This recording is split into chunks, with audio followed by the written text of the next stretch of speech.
Hey folks, welcome the newest addition to my British fleet on my American layout. Percy, yeah. This is the DCC ready model from the UK. I'll probably show you at some point, but it's got the Bachmann Europe on it. So that's pretty cool. So as you can see, he looks fantastic. But he's probably not going to remain this way for a while. I mean, as of right now, he is controlled via DC.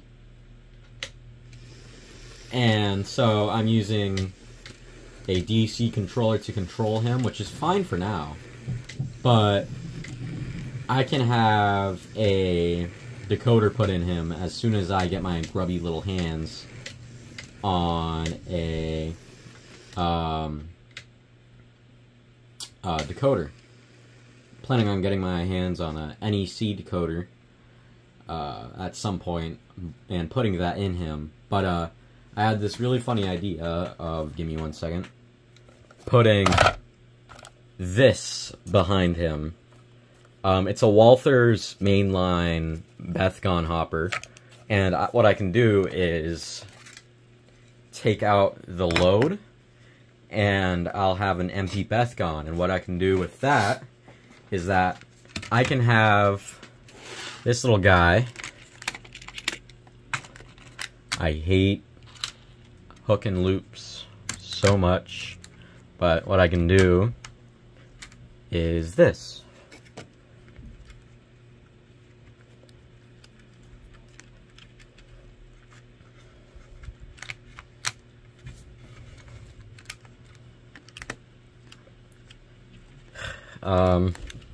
It's hard to hook up two couplers that are not the same. But anyways, wrong way. I can have Percy pulling and pushing, or pulling along the Bethgon, and what will be in the Bethgon is like Hershey Kisses and whatnot. And I think that would be pretty cool to have at a train show. So, yeah. As of right now, he'll be doing coal. There'll be coal in here, but, you know, this is just like a little fun thing that I thought would be fun to do. Yeah. That's that.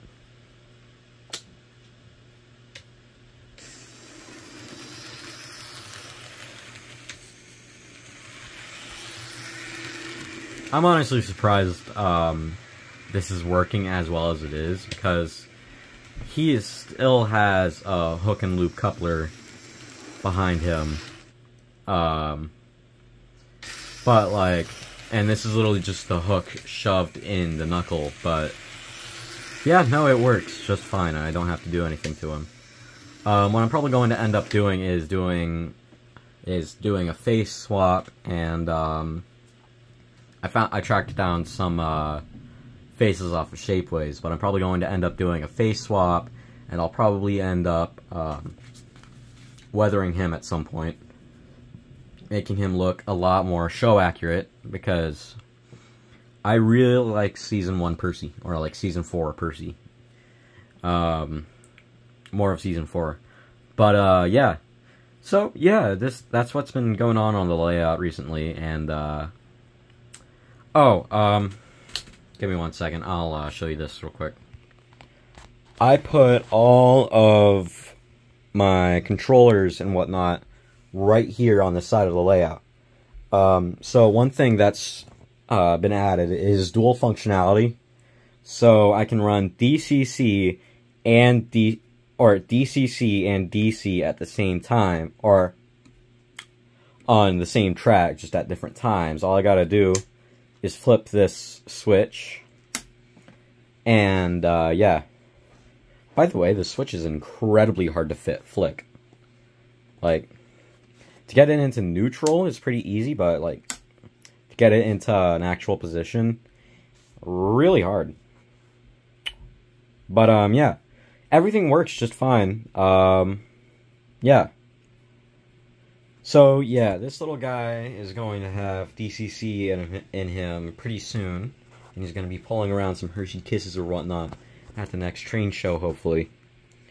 One issue I've had with him is that his wheelbase is enough to enough for him to just stop directly on the frog right here, which is a really big issue because I can't run him at any slow speed because he'll just cut out and he won't move, which is not the greatest thing ever. So, yeah. That's the major thing right now.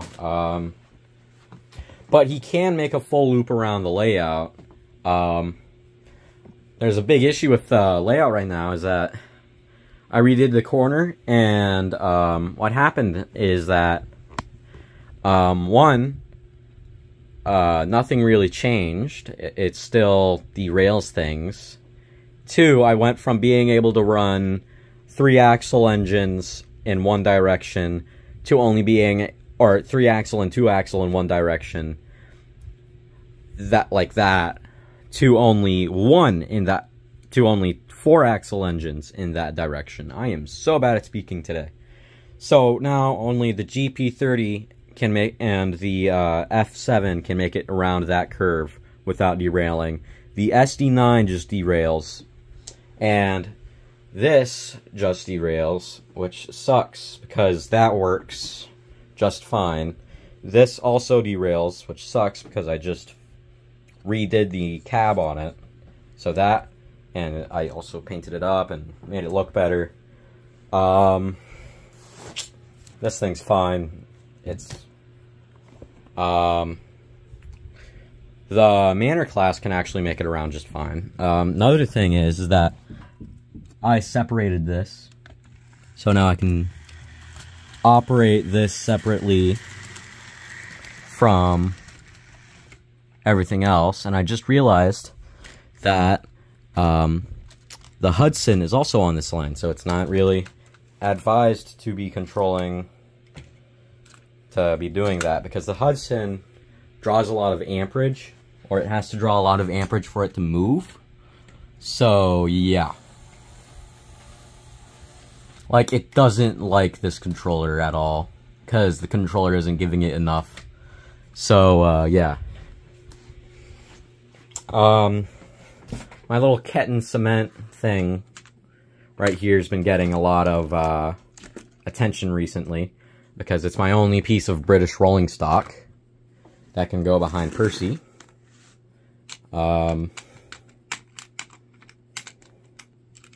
As seen here. I mean, I have this one German open-hop German mineral wagon, but, like, that doesn't look right. I mean, yeah, it works, but, you know, I'd much rather just get another car or something.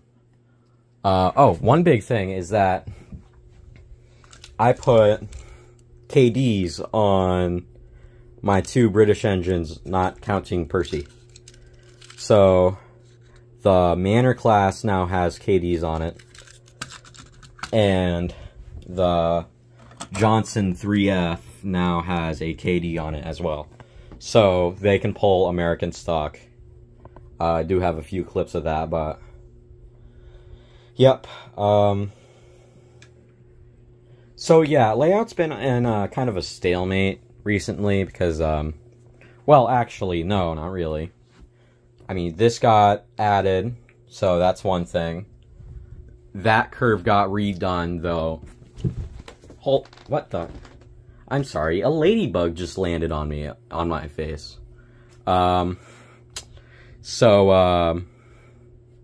Yeah, that curve is causing me trouble, and I'm going to really start pestering my dad about soldering it, because I'm getting real tired of that corner real quick. Also, this kink needs to come out, so I have quite a bit of work to do on the layout. Also, this switch right here, this one that's all nicely ballasted and whatnot, it's been broken since day one, and I just now realized I'm not going to be able to fix this at all, and it's really annoying. Because because right now it's blue tacked in place. Because what happens is that this just falls over completely, and it's so annoying. Another thing that happened is this thing, I got it running. My first HO scale engine, like, ever. Or at least first one that could actually pull stuff right there.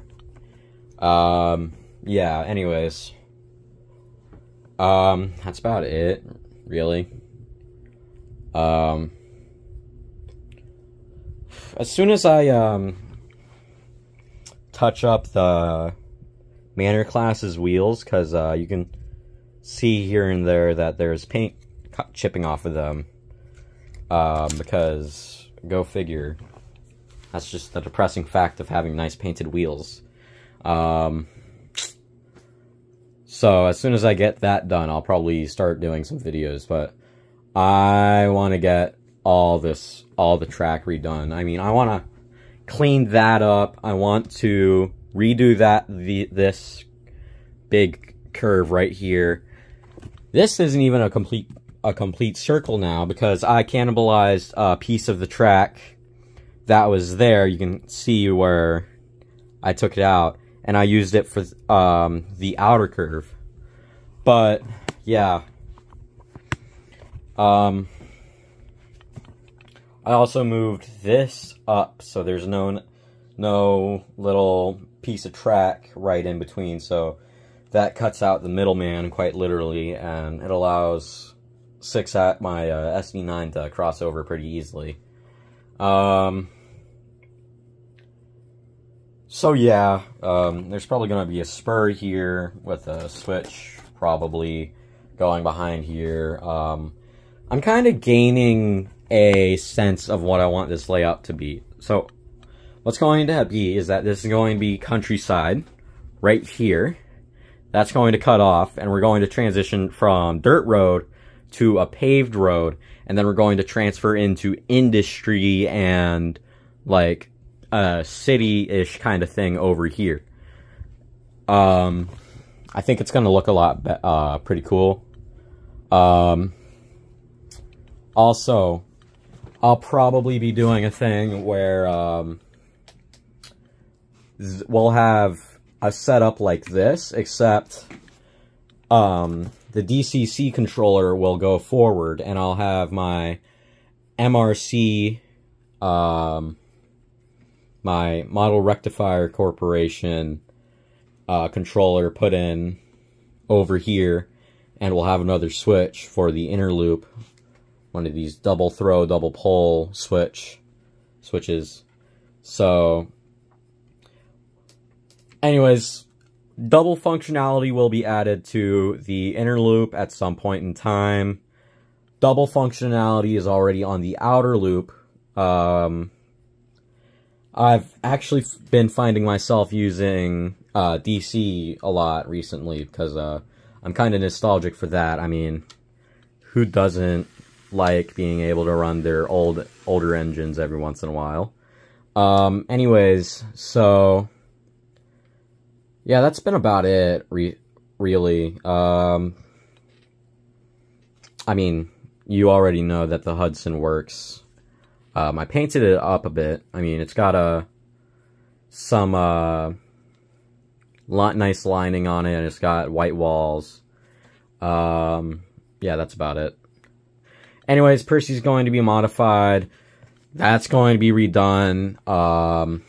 Double functionality for the inner loop at some point. And that's about it, yeah, for the most part. Oh, and then scenery. So there's quite a bit left to do.